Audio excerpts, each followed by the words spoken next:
Iran के साथ जंग में अकेले पड़े हैं ट्रंप, कई देशों ने छोड़ा साथ। नमस्कार, मैं हूं आपके साथ आयुषी गुप्ता।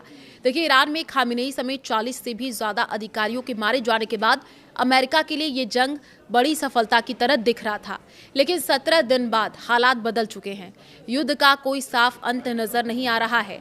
जी हां, ईरान ने जवाब में हॉर्मुज जल डमरुमध्य के रास्ते तेल आपूर्ति रोक दी, जिससे दुनिया की अर्थव्यवस्था पर बड़ी चोट पहुंची है। ट्रंप अब अपने सहयोगी नाटो देशों से हॉर्मुज में रास्ता खुलवाने की अपील कर रहे हैं।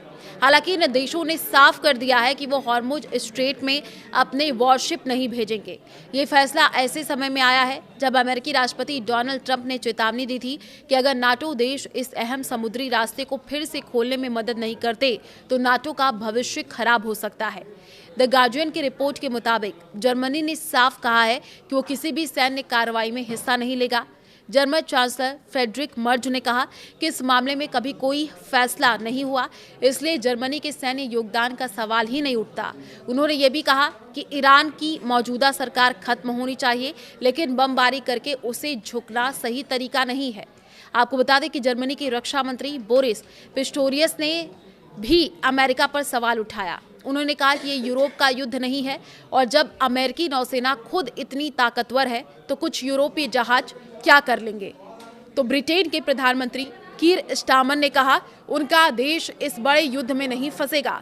उन्होंने माना कि हॉर्मुज स्ट्रेट को फिर से खोलना जरूरी है ताकि तेल बाजार स्थिर रहे, लेकिन ये आसान काम नहीं है।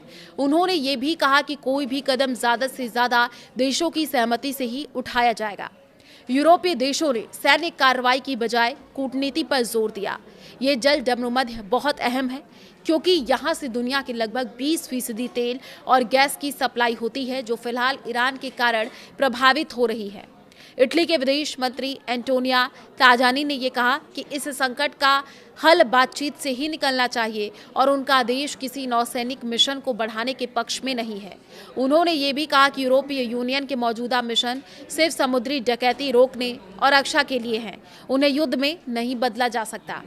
ऑस्ट्रेलिया, फ्रांस और जापान ने भी साफ कर दिया है कि वे अपने युद्धपोत नहीं भेजेंगे।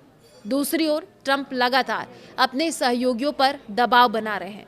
उन्होंने कहा कि जिन देशों को इस समुद्री रास्ते से फायदा होता है उन्हें उसकी सुरक्षा में हिस्सा लेना चाहिए।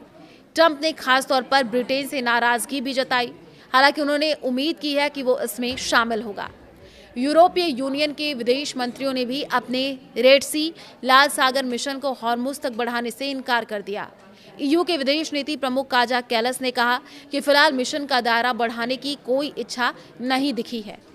यूरोपीय देश अमेरिका और इजराइल के युद्ध के लक्ष्यों को लेकर के भी स्पष्टता चाहते हैं। एस्टोनिया के विदेश मंत्री ने कहा कि उन्हें समझना है कि ट्रंप की रणनीति क्या है और आगे की क्या योजना होने वाली है।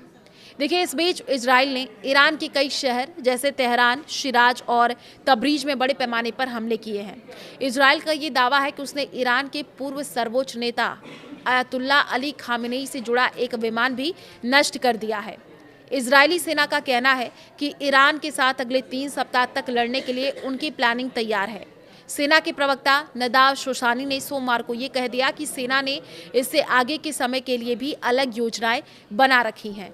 तो देखिए, अब जिस तरीके से प्रतिक्रिया निकल करके सामने आ रही हैं, कई देशों ने जो है साथ भी छोड़ दिया है और अब ट्रंप पूरे में अब जंग में अकेले पड़ते हुए नजर आ रहे हैं। अब अलग अलग जो तस्वीरें भी सामने आ रही हैं, जिस तरीके से मिडिल ईस्ट में युद्ध लगातार बढ़ता जा रहा है, उससे अब पूरी जो आप कह सकते हैं विश्व की निगाहें अब इस युद्ध पर टिकी हुई हैं।